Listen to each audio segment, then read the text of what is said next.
Good morning ninth class. आज हम आपके यहाँ पे unit first fundamental unit of life में सेल ऑर्गेनेलिस कर रहे हैं। लास्ट लेक्चर में हमने एंडोप्लाज्मिक रेटिकुलम किया था। आज हम यहाँ पे गोल्जाई एपरेटस, नेक्स्ट ऑर्गेनेली जो सेल में प्रेजेंट होती है, गोल्जाई एपरेटस, ठीक है, जो सेल में न्यूक्लियस के पास एंडोप्लाज्मिक रेटिकुलम जो है ये न्यूक्लियस है। यहाँ पे जो एंडोप्लाज्मिक रेटिकुलम जो हमने लास्ट लेक्चर में किया था उसके पास इस एरिया में ये ऑर्गेनेली यहाँ पे सिचुएटेड होते हैं। ये मैंने आपको अलग से स्ट्रक्चर भी यहाँ दिखाया। तो इसे हम गोल्जाई एपरेटस कहते हैं, ठीक है। गोल्जाई एपरेटस क्यों बोलते हैं? क्योंकि ये डिस्क्राइब किया गया था कैमिलियो गोल्जाई से, तो इनके सरनेम की वजह से हम इसे गोल्जाई एपरेटस बोलते हैं, ठीक है।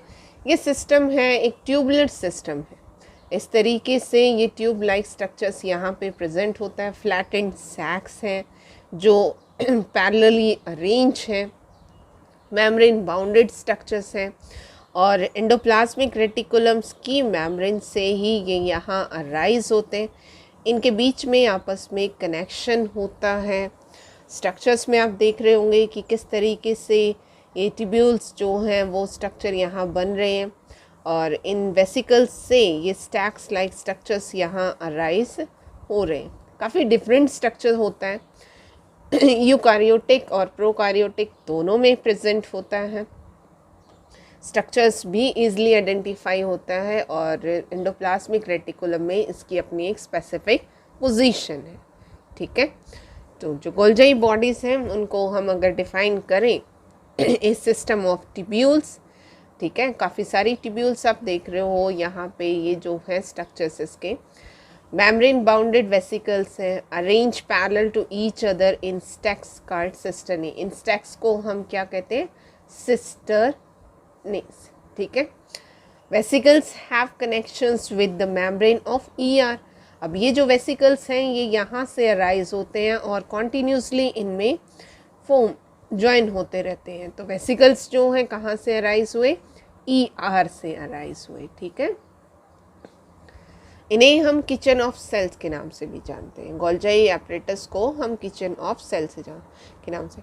एक और नाम मैंने आपको प्लांट सेल्स में और एनिमल सेल्स दोनों में प्रेजेंट होती हैं, और प्लांट सेल्स में आपको पीछे बताया था कि इनको हम डिक्टायोसोम्स भी कहते हैं। वहाँ पे गोल्जाई एपरेटस नहीं कहा जाता। इनका सेल में बहुत ही स्पेसिफिक काम फंक्शन होता है। बहुत सारे फंक्शंस को गोल्जाई एपरेटस जो है परफॉर्म करती है। सबसे इम्पोर्टेंट जो फंक्शन है फर्स्ट की, ये जो मेन कंपोनेंट है सेल्स के, जो सेल्स जनरेट करता है, उन्हें बनाने में हेल्प करता है, उन्हें स्टोर भी करता है। Lipids and protein synthesize in ER. Endoplasmic reticulum में जो बन रहे हैं उनको ये अपने अंदर स्टोर करता है, आर पैक्ड एट गोल्जाई कॉम्प्लेक्स, ठीक है। फिर अब गोल्जाई कॉम्प्लेक्स में ये पैक हो चुके हैं, तो अब सेल को जहाँ भी, सेल के जिस भी पार्ट में इन्हें ज़रूरत होगी वहाँ पे ये पहुँच जाएगा, ठीक है। Transport material inside and outside the cell. Outside the cell का मतलब कि ये जो ट्यूब्यूल्स हैं ये प्लाज्मा मेम्ब्रेन तक यहाँ पे पहुँचेंगे, इस तरीके से पहुँचेंगे, और फिर वहाँ से इस फ्लूइड को बाहर रिलीज़ कर दें, ठीक है। ये मैंने आपको बताया था, एक्सोसाइटोसिस प्रोसेस हम इसे कहते हैं। एक्सोसाइटोसिस, साइटोसिस प्रोसेस कहते हैं। With the help of plasma membrane ये वेसिकल्स यहाँ इस ट्यूब्यूल तक इस प्लाज्मा मेम्ब्रेन तक पहुँच रहे हैं और यहाँ से मटेरियल को बाहर निकाल, ठीक है। It help in the formation of middle lamella. Middle lamella बनाने में, इन मेम्ब्रेन का जो स्ट्रक्चर है उसको बनाने में हेल्प करता है। इसके अलावा the storage, modification and packaging of product in vesicles. In vesicles के अंदर जो है स्टोरेज भी होता है। जैसे जो प्रोटीन सिंथेसिस हुआ है, जो एंजाइम यहाँ पे बने हैं, उनको मॉडिफाई, अगर वो भी पार्ट्स में हैं तो उनको जॉइन करके वो मॉडिफिकेशन भी यहाँ पे करता है, उनको पैक भी रखता है कुछ टाइम के लिए, जब तक सेल को ज़रूरत नहीं होती तब तक वो उन्हें अपने अंदर स्टोर भी रखता है। ठीक है, नेक्स्ट है बेटा, complex sugar may be made from simple sugar in Golgi apparatus. Simple जो सब्सटेंस हैं वो फोम सेल में हो रहे हैं, उनकी रिक्वायरमेंट है, उनको स्टोर करने के लिए उन्हें कॉम्प्लेक्स में चेंज करता है गोल्जाई बॉडी और अपने अंदर स्टोर करके रखता है। सबसे बड़ी बात, Golgi apparatus is also involve in the formation of lysosome. Golgi apparatus जो है वो लाइसोसोम्स को बनाता है। अब यहाँ हमने ट्यूब्यूल्स का नाम दिया।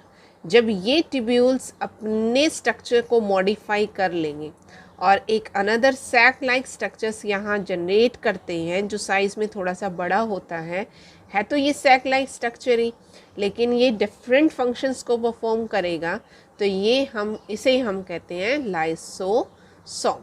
ठीक है, काफ़ी सारे इसमें डाइजेस्टिव एंजाइम होते हैं जिनके बारे में हम आगे पढ़ें। तो Golgi apparatus is also involve in the formation of lysosome. Okay, next cell organelle है लाइसोसोम। अभी मैंने आपको बताया कि किस तरीके से जो गोल्जाई बॉडीज़ हैं, जो ये स्टैक लाइक स्ट्रक्चर है जो गोल्जाई बॉडीज़ का, इसमें से डिफरेंट जो पार्ट्स हैं उनसे वेसिकल्स बनते हैं, और ये जो वेसिकल्स हैं जब साइज़ जो स्ट्रक्चर्स हैं चेंज करते हैं तो हम इन्हें कहते हैं लाइसोसोम। ठीक है, लाइसोसोम। तो लाइसोसोम्स जो हैं वो सिंगल मेम्ब्रेन बाउंडेड ऑर्गेनेली है, काफ़ी छोटे छोटे पार्ट्स होते हैं, टीनी लाइक ग्रेन्यूल्स हैं, लेकिन इनके अंदर बहुत ज़बरदस्त एंजाइम प्रेजेंट होते हैं जिन्हें हम डाइजेस्टिव एंजाइम कहते हैं। ठीक है, डिफरेंट ऑर्गेनिज्म में डिफरेंट स्ट्रक्चर्स यहाँ पे शो होते हैं, on the basis of their function इनको नाम दिया जाता है।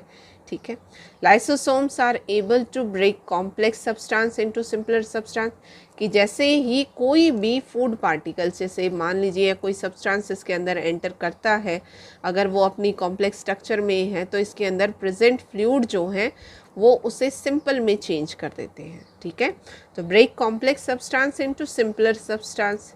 ठीक है, next step, lysosomes are also known as suicide bag of a cell. कुछ टाइम जो है, कई बार जैसे ये लाइसोसोम है, इसके अंदर कुछ फूड पार्टिकल्स यहाँ पे या कुछ एक्स्ट्रा जो वेस्ट मटेरियल है वो यहाँ पे स्टोर हो गया है, और डाइजेस्टिव एंजाइम्स जो हैं या जो भी सब्सटेंस इसे लाइसिस करेंगे, ब्रेक डाउन करेंगे, वो यहाँ पे डिज़ोल्व हो चुके हैं। तो उस टाइम क्या करता है कि ये लाइसोसोम्स जो है अपने आप को ब्रस्ट अप कर देता है, अपने आप को तोड़ देता है, और तोड़ने के साथ ये फ्लूइड जो है वो बाहर निकल आता है। तो वो सेल के लिए भी डेंजरस हो सकता है, सेल को भी वो ख़त्म कर देता है, क्योंकि ये जो एंजाइम यहाँ पे प्रेजेंट हैं वो सेल के अंदर प्रेजेंट कंपोनेंट्स को भी ख़त्म कर देते हैं। ठीक है, कुछ फंक्शंस यहाँ मैंने मेंशन किए लाइसोसोम के। मेन फंक्शन लाइसोसोम का डाइजेशन में है कि ये कॉम्प्लेक्स सब्सटेंस को सिंपल में चेंज करता है, और सिंपल सब्सटेंस को प्लांट जो है वो अपने मेटाबॉलिक एक्टिविटीज़ के लिए यूज़ कर लेता है। ठीक है, बहुत सारे एक्शंस परफॉर्म करता है, सेल प्रोटीन सिंथेसिस का है, अनदर कंपोनेंट्स है, एंजाइम है, प्रोटीन है। इन चीज़ों को बनाने के लिए उसे रॉ मटेरियल चाहिए जो with the help of digestion lysosomes उसे प्रोवाइड करता है। ठीक है, नेक्स्ट स्टेप कि जब ये प्रोसेसेस यहाँ पे होती हैं तो बहुत सारे वेस्ट सब्सटेंस भी यहाँ पे बनते हैं। ठीक है, जो वेस्ट कंपोनेंट हैं तो they are kind of waste disposal system of the cell. अब इसने जो ये अंदर अपने सब्सटेंस लिए हैं यहाँ पे, और उसके बाद ये ब्रस्ट अप हो जाता है, उस वेस्ट को ख़त्म कर देता है, तो ये सेल की बहुत हेल्प करता है, वॉर्न आउट करता है एक्स्ट्रा सब्सटेंस को सेल से। Help in the digestion of foreign and the cell material. तो जो एक्स्ट्रा चीज़ें हैं जो सेल को रिक्वायर नहीं है उनको ये डाइजेस्ट करने में हेल्प करता है। तो कई बार क्या है कि जब ये ब्रस्ट अप होता है, इसके अंदर जो एंजाइम्स हैं वो अगर एक्टिव फॉर्म में हैं तो वो सेल को भी नुकसान पहुंचा देते हैं। यहाँ पे सेल भी डैमेज हो जाता है जब लाइसोसोम अपने जो डाइजेस्टिव एंजाइम हैं उनको सेल के अंदर रिलीज़ कर देता है, क्योंकि वो उसे लाइसिस कर देते हैं। When the cell get damage lysosome में burst and the enzyme digest their own cells. तो अपने सेल्स को भी ये ख़त्म कर देता है। ठीक है, बाकी है